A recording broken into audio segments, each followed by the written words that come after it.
그런 말이 있죠. 사람은 저잘난 맛에 산다.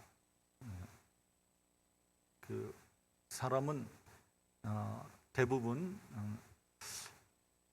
자기 자랑하는 맛에 사는 것 같습니다. 무슨 이야기를 서로 하다 보면 결국은 자기 자랑으로 결론이 나는 경우들이 굉장히 많죠. 참 듣기 싫고 꼴 보기 싫습니다. 특별히 자식을 자랑할 때는 아주 신이 나서 자랑을 하죠. 특별히 이제 미국에서 아들이 의사인 경우에는 그 자랑하고 싶어서 입이 근질근질하죠. 여러분, 이런 재미있는 이야기가 있습니다.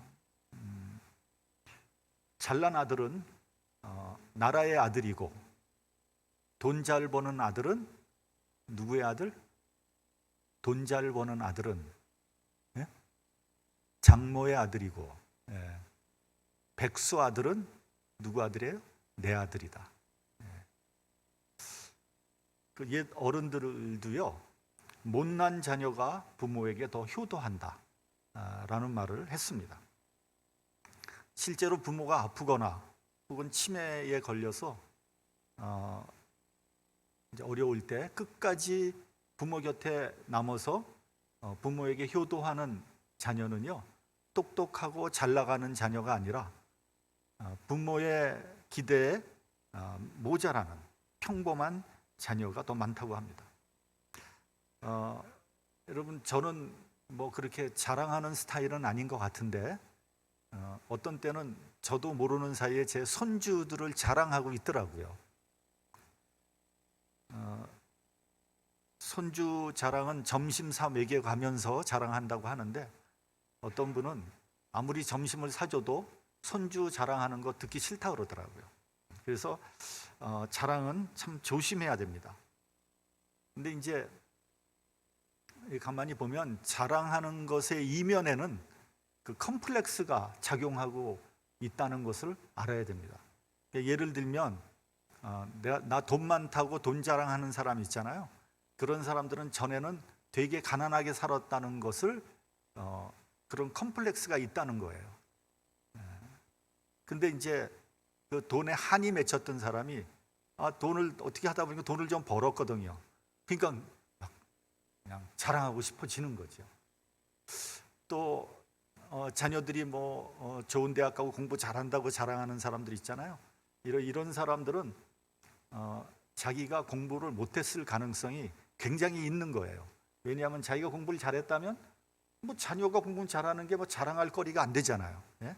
너무 당연한 일이니까 자랑하고 말고 할 게 없어요.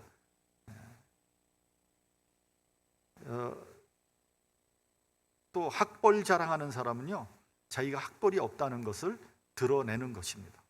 그러니까 자신이 부족한 것을 이렇게 과장해서 하는 것이 곧 자랑인 것이죠. 그렇기 때문에 누군가가 이제 자랑을 하면 저 사람은 저 부분이 좀 모자라는구나 하고 이해를 하면은 될 것이라고 생각이 됩니다. 여러분, 진짜 똑똑한 사람, 진짜 지식이 많은 사람들은 자랑하지 않습니다. 진짜 돈 많은 사람 자랑하지 않습니다. 이렇게 보면 돈 없어 보입니다. 근데 실제로는 돈 굉장히 많죠. 오마하의 현인이라고 불리우는 워렌 버핏, 그 사람은 지금 세계에서도 손꼽히는 부자 아닙니까? 근데 이 사람이 타고 다니는 차가 20년 된 도요타 캠리였다는 거예요. 그러니까 도요타 캠리를 20년을 타고 다녔어요. 그 엄청난 부자가. 근데 그 딸이 이제 하도 그 차를 좀 바꾸라고 성화를 해서 캐딜락으로 바꿨다고 합니다. 이 세상에서 불행하게 사는 사람들이 많이 있어요. 어떤 사람이 불행한지를 한번 생각을 해봤습니다. 첫째는 할 일 없는 사람이 불행한 사람이에요. 할 일이 없다는 것은 쓸모가 없다는 얘기가 되는 거고요. 아무도 자기를 필요로 하지 않는다는 거죠. 그러니까 잉여 인간이 돼버린 거예요. 그러니까 불행한 사람이죠. 그렇기 때문에 바쁘다고 불평하지 마시기 바랍니다. 바쁠 때가 좋은 겁니다. 바쁘다는 것은 어딘가 나를 필요로 하는 것이고 나의 존재 가치를 확인할 수 있는 거죠. 할 일이 있고 바빠야지 건강에도 좋은 겁니다. 그래서 은퇴하신 분들은 지금이라도 뭔가 해야 될 것을 찾아서 하시기를 바랍니다. 은퇴 후에 잠시 쉬면서 건강도 회복하고 또 정신적으로도 리프레시먼트를 하는 것은 좋지만 이제 그렇게 하다 보면 뭐 놀고 먹고 쉬고 자고 이런 게 체질화되기 때문에 나중에는 무력감에 빠지고 의욕이 없어지고 건강을 잃어버리게 되는 겁니다. 그러므로 은퇴하시기 전에 미리 무엇을 할 것인가를 생각해 두는 것이 좋습니다. 어떤 사람도 열심히 일하다가 은퇴를 갑자기 해버리면요, 건강도 잃어버리고 또 금방 죽는 사람들도 나오는 이유가 거기에 있는 겁니다. 사람은 기본적으로 바쁜 것이 좋습니다. 제가 옛날에 비즈니스 할 때 장사 안 되면은 손님도 안 오고 할 일이 없잖아요. 그럼 편할 것 같죠? 되게 힘듭니다. 장사하시는 분들은 그거 다 알 거예요. 차라리 바쁜 것이 훨씬 나아요. 바쁘게 일하면요, 시간 가는 줄 모르고 일을 하거든요. 둘째로 불행한 사람은요, 자랑할 것이 없는 사람이 불행한 사람이에요. 여기서 자랑이라는 것은 긍지를 의미하는 거예요. 긍지. 여러분, 돈이 많은 것보다 더 중요한 것은 내가 긍지를 가지고 살고 있는가가 더 중요한 겁니다. 재산은 많은데 긍지가 없다면 그거는 불쌍한 사람이죠. 합법적으로 깨끗하게 부자가 되었다면 그런 부자는 존경받아 마땅합니다. 그러나 불법과 부정으로 더럽게 돈을 모았다면 비난받아 마땅한 거죠. 부끄러운 돈이죠. 긍지를 가질 수가 없는 거죠. 한국 최고의 재벌 삼성의 이재용 부회장이 이번에 2년 6개월 실형을 받고 감옥으로 갔어요. 삼성의 오너는 어떤 잘못을 해도 감옥에 가지 않는다는 불문율이 있었거든요. 근데 이번에 깨져버린 거예요. 죄를 지었으면 당연히 벌을 받아야 되죠. 유전무죄, 무전유죄 이런 식으로 되면 곤란한 거죠. 만약에 그렇다면 돈 없고 힘 없고 연약한 사람은 서러워서 어떻게 살겠습니까? 그만큼 한국 사회가 조금씩 나아지고 있다는 증거라고 생각이 됩니다. 한국의 재벌들이 상속세를 내지 않기 위해서 기상천외한 방법들을 동원해서 탈세를 합니다. 아니, 그렇지 않아도 돈을 주체할 수 없을 정도로 돈을 많이 갖고 있는데 세금까지 안 내서야 되겠습니까? 그러니까 돈이 많아도 존경받지 못하는 거예요. 독일의 경제 사회학자 막스 베버라는 사람이 쓴 유명한 책이 있죠. 프로테스탄티즘의 윤리와 자본주의 정신. 제가 대학 다닐 때 대학생들의 필독서였습니다. 왜 자본주의가 미국이나 영국 그리고 네덜란드 같은 나라에서 발전하게 되었는가를 그 경위를 규명하는 과정에서 그 중요한 원인이 기독교, 특별히 켈비니즘, 장로교의 영향으로 본 거예요. 기독교의 실천적인 직업 윤리와 소명의식이 자본주의의 요체인 중산층, 즉 부르조아의 형성에 지대한 영향을 끼치게 됐다는 거죠. 다시 말하면 기독교인들이 합법적으로 깨끗하게 돈을 번 것을 하나님의 축복으로 생각한 거예요. 그것을 천하게 생각한 것이 아니라 그것이 하나님의 축복이다. 그래서 열심히 합법적으로 깨끗하게 돈을 번 거예요. 그래서 부자가 존경받는 사회는 자본주의 사회의 이상적인 모습이 되는 거죠. 자랑이 여러 가지 있습니다만 가장 중요한 자랑은 저는 도덕적인 자랑이라고 생각을 합니다. 비록 돈은 없다고 할지라도 나는 진실하게 살았다는 긍지를 가지고 있다면 그 사람은 행복한 사람이에요. 깨끗하고 순결하게 살았다는 긍지를 가지고 있다면 자랑할 만한 거예요. 반대로 부와 권력을 가지고 있지만 부끄럽게 살았다면 불행한 사람이에요. 대한제국의 총리 대신이었던 이완용이라는 사람은 조선을 일본에 팔아넘기고 거대한 은사금을 챙겼습니다. 그래서 그 당시에 이완용은 조선의 왕 다음에 부자였다는 거예요.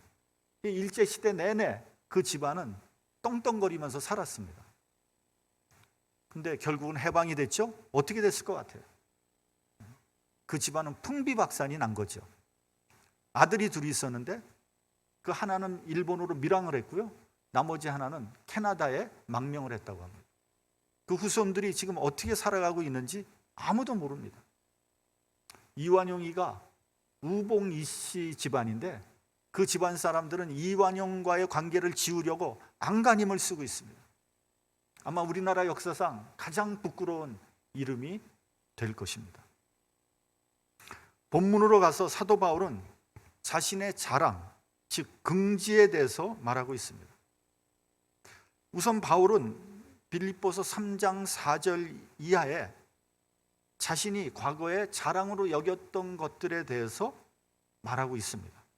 내가 8일 만에 할례를 받았고 이스라엘 족속이요 베냐민 지파요 히브리인 중에 히브리인이요 율법으로는 바리새인이요 열심으로는 교회를 핍박하고 율법의 의로는 흠이 없는 자였다고 그렇게 말하고 있습니다. 그러니까 명문 집안에서 태어나서 명문 학교를 나오고 종교적으로도 흠이 없는 그런 사람이었던 거죠. 그러니까 그 당시 사회에서 출세를 하기에는 최고의 스펙을 가지고 있던 사람이 누구냐? 사도 바울이었어요. 그러나 그는 복음을 깨닫고 나서 평생을 예수님의 복음을 위해서 살았고 끝내는 복음을 위해서 목숨을 버리게 됩니다. 분명하고 확실하게 산 사람입니다. 물에 술 탄 듯 술에 물 탄 듯 흐리멍덩하게 산 사람이 아닙니다. 어떻습니까? 자랑할 만하지 않겠습니까? 이어서 바울은 빌립보서 3장 7절 8절에서 이렇게 고백을 합니다. 내게 유익하던 것을 내가 그리스도를 위해서 다 해로 여겼다. 그러므로 그리스도 예수를 아는 지식이 가장 고상함을 인하여 내가 그를 위하여 모든 것을 잃어버리고 배설물로 여겼다. 그러니까 자신이 가장 아끼고 소중하게 여겼던 그 모든 것들을 그리스도의 복음을 위해서 과감하게 배설물과 같이 버렸다는 거예요. 멋있는 사람 아닙니까? 우리 본문 15절을 같이 한번 봉독을 하겠습니다. 시작. 그러나 내가 이것을 하나도 쓰지 아니하였고 또 이 말을 쓰는 것은 내게 이같이 하여 달라는 것이 아니라 내가 차라리 죽을지언정 누구든지 내 자랑하는 것을 헛된 대로 돌리지 못하게 하리라. 오늘 본문 11절부터 14절까지 보면요, 사도 바울은 자기가 당연히 쓸 수 있는 권리에 대해서 쭉 얘기를 하고 있습니다.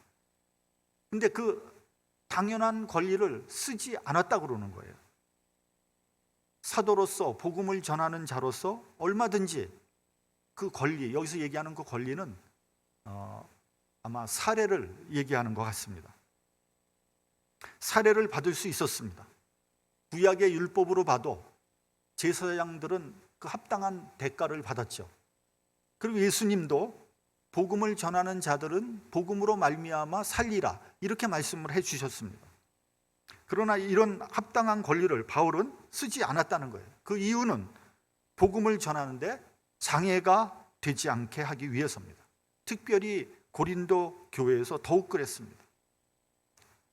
그렇다고 바울이 재물이 충분히 있었던 것이 아니에요. 우리가 알다시피 바울은 천막을 수리하는 고된 노동과 함께 개척 목회를 한 거죠.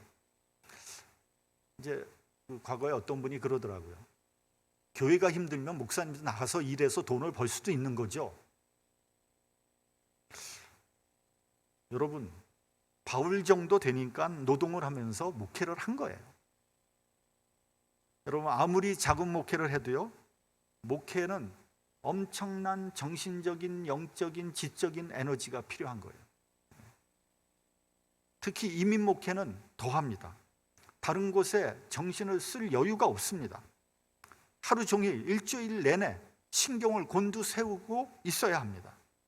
아무 일 하지 않아도 정신적으로 대단히 피곤합니다. 어떤 분은 그러더라고요. 목사님 뭐 하세요? 아무것도 안 해요. 그래도 정신적으로 무척 피곤합니다. 저 사람은, 저분은 잘 있나? 혹시 무슨 일이 있는 거 아닌가? 어떤 일이 벌어지는 건 아닌가? 그 집안은 평안한가? 이게 그냥 머릿속에 맴도는 거예요. 제가 오래된 얘기입니다만 휴가를 갔어요. 일주일 휴가를 갔는데 자꾸만 교회 생각이 나고 자꾸만 성도들 생각이 나니까 그때 장로님한테 전화를 했어요. 별일 없죠? 그랬더니 장로님이 뭐라 하는지 아세요? 목사님 다 잊어버리고 쉬세요 그러더라고요. 근데 그게 안 되는 거예요. 개척 목회는 목사가 북치고 장구치고 전부 해야 돼요. 누가 해주는 사람이 없어요. 그런데 이제 그 교인 관리는 제 처가 다 해줬어요. 이 사역은 교인들을 세심하게 보살펴야 하는 굉장히 힘든 일이에요. 때에 따라 전화도 해줘야 되고요. 또 신방이 필요한 사람들이 있다면 신방을 어레인지 해야 돼요. 여러분, 제가 여러분들한테 전화 안 하잖아요. 제 전화 받은 분 거의 없을 거예요, 아마. 특별한 일 없으면 전화 안 합니다. 제가 전화를 잘 못해요. 할 말도 없고, 솔직히. 여러분, 전화 거는 것이 굉장히 스트레스풀한 겁니다. 친한 분들한테, 좋은 사람한테 전화하는 거예요. 누가 못하겠어요. 그런데 호의적이지 않은 사람한테 전화 거는 것은 굉장히 힘든 일입니다. 그리고 저는 성격상 이게 세심하게 하는 일 그거 잘 못합니다.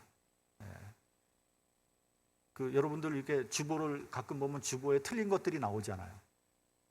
이게 틀린 것들이 나면 제 처가 저한테 막 뭐라 그럽니다. 아니 그게 맨날 하는 걸 왜 그렇게 틀리냐고. 근데 제가 세심하지 못한 걸 어떻게 합니까? 그렇게 태어난 거예요, 제가. 기대하지 마시기 바랍니다. 틀리면 틀렸나 보다 이렇게 생각을 하세요.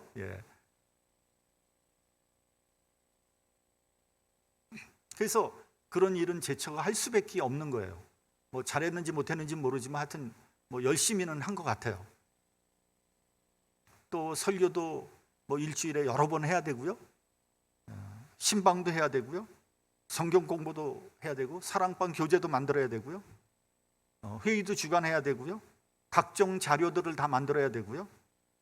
또 교회에 있는 모든 일들을 다 목사가 해야 되는 거예요. 교회가 작으면 그거 누가 하겠어요? 목사가 해야죠.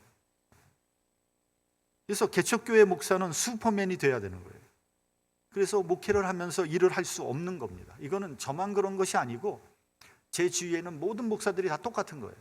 근데 가끔 목사님들 중에서 이제 경제적인 문제 때문에 다른 일을 이렇게 하는 분들이 있습니다. 파타임으로도 하고 합니다. 근데 그렇게 목회하는 분들 치고 성공한 예를 본 적이 없어요. 다 실패합니다. 목회는 이렇게 정신을 이렇게 나눌 수 있는 잡이 아니에요.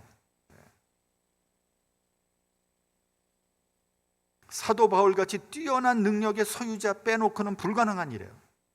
그래서 이제 사모님들이 나가서 일을 해서 돈을 벌죠. 그래서 이제 집안 살림을 보조를 합니다. 이 사모님들이 고생을 많이 하는 거예요. 그래서 개척교회에 보면요, 통계가 맞는지 틀리는지 모르지만 사모님이 목사님보다 먼저 하늘나라 간다는 거예요. 어쨌든 고린도 교회는 바울이 개척한 교회였고 또 문제가 상당히 많았던 교회였습니다. 그러니 살해받는 것 때문에 복음의 장애가 될까 봐 바울은 인내하면서 끝까지 자기의 권리를 사용하지 않았던 거죠. 근데 여기서요, 인내라는 말이 굉장히 중요한 말입니다. 인내라는 것은요, 끝까지 참고 기다리는 거예요. 참으려면요, 이를 악물고 끝까지 참아야 되는 거예요. 많은 사람들이 처음엔 잘 참아요. 참다가 나 도저히 못 참겠어 그냥 터뜨려 버리는. 그럼 참지 마세요. 처음부터. 그게 훨씬 나아요. 참으려면 끝까지 참고, 참지 않으려면 처음부터 참지 마세요. 본문 15절에도 이렇게 말씀하고 있죠. 내가 이것을 하나도 쓰지 아니하였고, 또 이 말을 쓰는 것은 내게 이렇게 하여 달라는 것이 아니라 내가 차라리 죽을지언정, 그리고 점점점. 여러분, 이게 무슨 말입니까?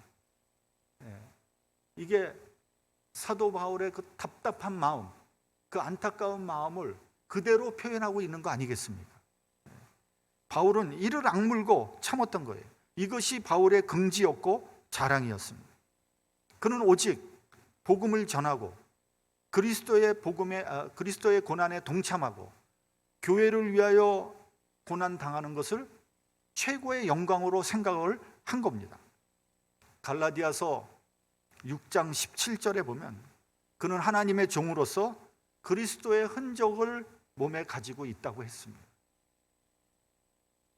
본문 16절 같이 봉독하겠습니다. 본문 16절 시작. 내가 복음을 전할지라도 자랑할 것이 없음은 내가 부득불 할림이니라. 만일 복음을 전하지 아니하면 내게 화가 있을 것이미로다. 여태까지 사도 바울이 자기 자랑 잔뜩 했잖아요. 또 나의 당연한 권리를 쓰지 않았다고 자랑했잖아요. 또 누구든지 나의 자랑을 헛된 대로 돌리지 못하게 하리라고 했는데 이제 와서 또 바울은 자랑할 것이 없대요. 이게 무슨 말입니까? 왜 자랑할 것이 없습니까? 왜 그렇죠? 복음을 전했기 때문이에요. 이는 종으로서 당연히 해야 되는 것이고 부름받은 사도로서 희생하고 수고하는 것은 당연한 것이기 때문입니다. 자랑할 것이 없습니다. 누가복음 17장에 보면 이런 말씀이 나옵니다. 종이 있어요. 근데 종이 밭을 갈고 양을 쳐요. 그런데 그 종한테 살해를 하겠느냐? 대접을 하겠느냐? 안 하지 않느냐는 거예요. 그러므로 너희도 명령받은 것을 다 행한 다음에 우리는 무익한 종이라 우리의 하여야 할 일을 한 것뿐이라고 하라 그랬어요. 그러니 사도 바울이 아무 혜택도 받지 않고 권리도 행사하지 않고 개척 목회를 했다고 해서 자랑할 일은 아니라는 거예요. 이것은 마치 이런 것과 같아요. 우리가 자녀를 낳아서 정성을 다해 키웁니다. 잘 먹이고 잘 입히고 또 좋은 교육을 시키려고 노력을 하지요. 그게 칭찬받을 일입니까? 그게 사례받을 일입니까? 너무 당연한 일이잖아요. 그렇게 하지 않는 부모가 있다면 그런 부모는 욕을 얻어먹어도 싼 거죠. 만약 우리가 자녀들한테 내가 이렇게 고생하고 헌신했다고 계속해서 강조하면 자녀들이 어떻게 생각하겠어요? 내가 너를 키우려고 이렇게 고생하고 이렇게 헌신했다. 한번 계속 얘기 한번 해보세요. 그럼 속으로 어떤 생각하냐면 뭐하러 나를 낳았어? 지네들이 좋아서 낳아놓고 왜 나한테 그래? 이런 생각할 거예요. 그런 생각하면은 불효막심한 자녀가 되겠지만 하여튼 자녀를 잘 키우는 것은 부모로서 너무 당연한 일이에요. 어떤 분들은 이런 분들이 있어요. 우리보다 한 세대 위의 분들은 이제 이렇게 얘기를 하죠. 내가 너를 키우는데, 내가 널 어떻게 키웠는데, 이놈의 자식들 말이야 이렇게 행동하냐 그렇게 얘기하죠. 여러분, 자녀를 그렇게 헌신해서 키웠다고 유세 떨 거 하나도 없어요. 누구나 다 그렇게 하는 거예요. 그렇죠? 자기 자녀에게. 그리스도인으로 수고하고 전도하는 것은 당연한 일이에요. 사도가 되어서 헌신하는 것은 지극히 당연한 일이에요. 하고 싶은 일, 해야 될 일 하는 것은 피곤하지 않은 거예요. 하지 말아야 될 일을 할 때 머리가 아프고 스트레스 받고 피곤한 거죠. 내가 좋아서, 내가 감사해서 하는 일, 그건 피곤한 것이 아니라 보람을 느끼는 거죠. 그래서 여러분, 주의 사역을 하면 피곤하지 않아요. 보람을 느끼죠. 또 사도 바울이 자랑할 것이 없다고 한 것은 자신이 받은 은혜가 너무 컸기 때문입니다. 그리스도의 은혜를 생각하면 지금 내가 헌신하고 희생하는 것 아무것도 아닌 거죠. 자랑할 것이 못 되는 거예요. 하나님으로부터 감당할 수 없는 사랑을 받았는데 그 사랑을 보답할 길이 없는 거예요. 그러니 지금 조금 희생했다고 어떻게 자랑할 수 있겠습니까? 부모 자식 간에도 마찬가지예요. 부모님으로부터 사랑을 받았는데 그 사랑을 어떻게 보답하겠습니까? 그것이 자식이 가져야 하는 마땅한 마음인 것이죠. 뭐 내가 효도했다고 자랑할 수 있겠습니까?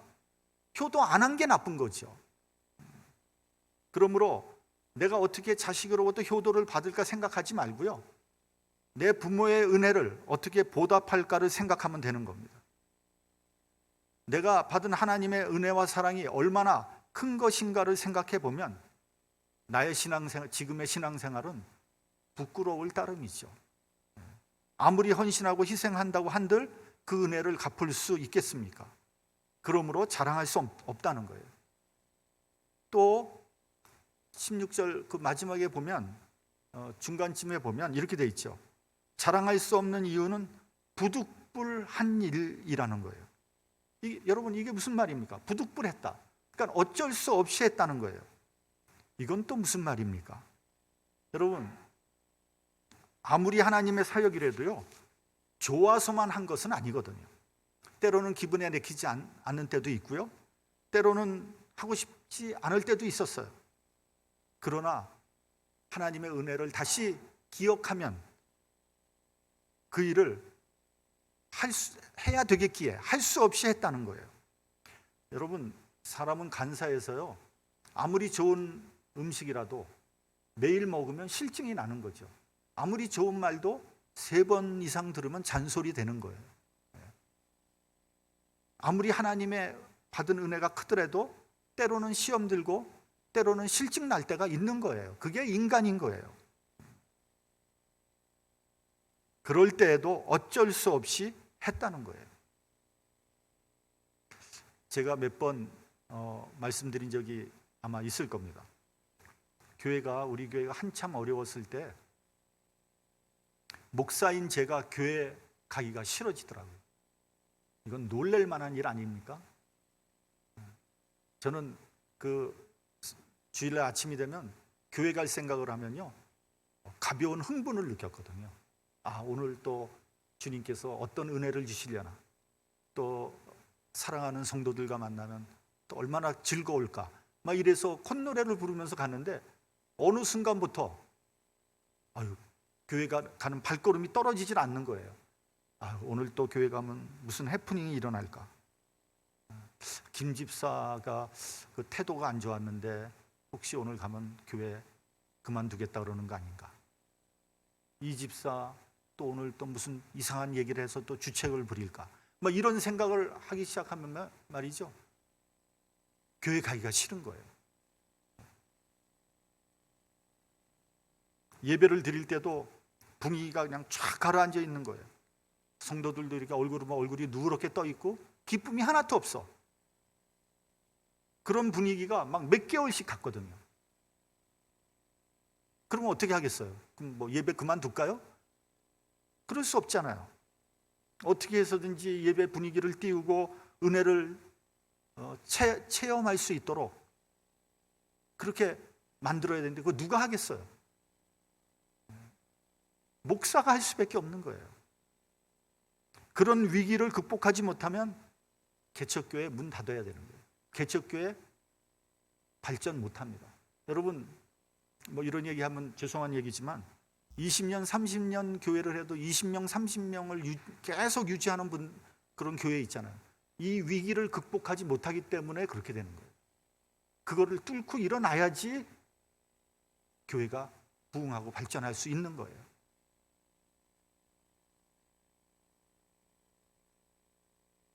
그래서 스스로 북돋우면서 목회를 한 거죠. 그러니까 부득불한 적도 있다는 거예요. 그래도 자랑할 것이 없어요. 왜요?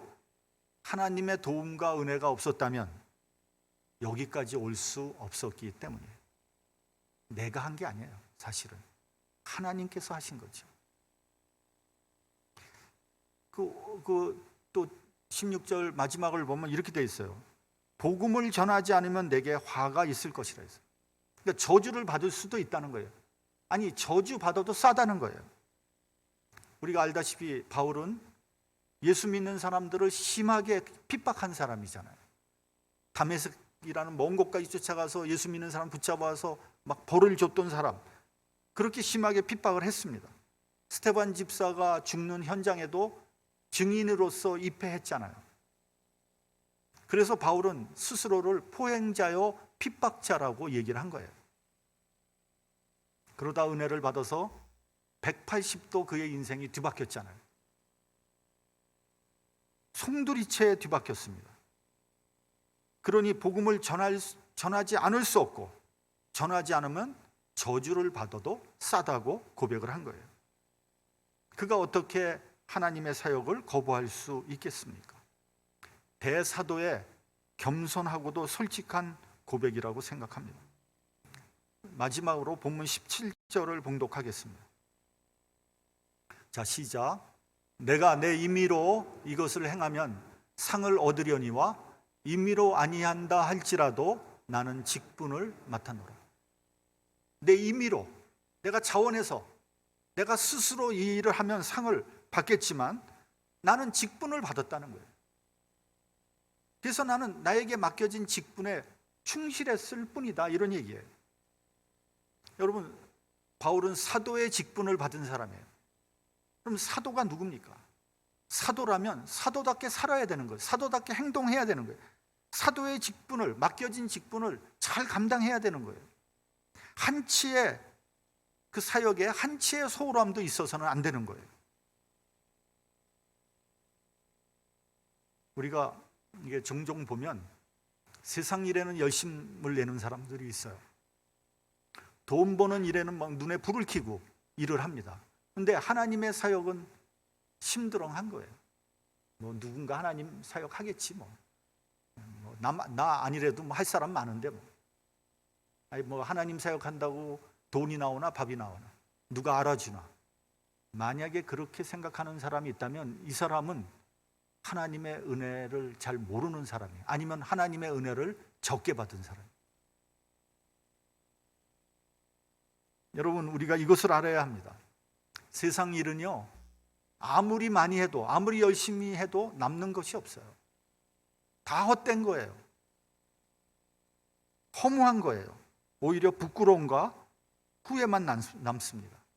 그러나 하나님의 사역은요, 하면 할수록 기쁘고 감사하죠. 행복하죠. 자랑할 것은 없지만 하나님께서 기억해 주십니다. 하나님께서 상을 내리실 거예요. 은혜와 기쁨으로 하나님의 사역을 기꺼이 감당하는 저와 여러분이 되시기를 바랍니다. 승리하는 신앙생활을 하는 여러분 되시기를 예수의 이름으로 축원합니다. 기도하겠습니다.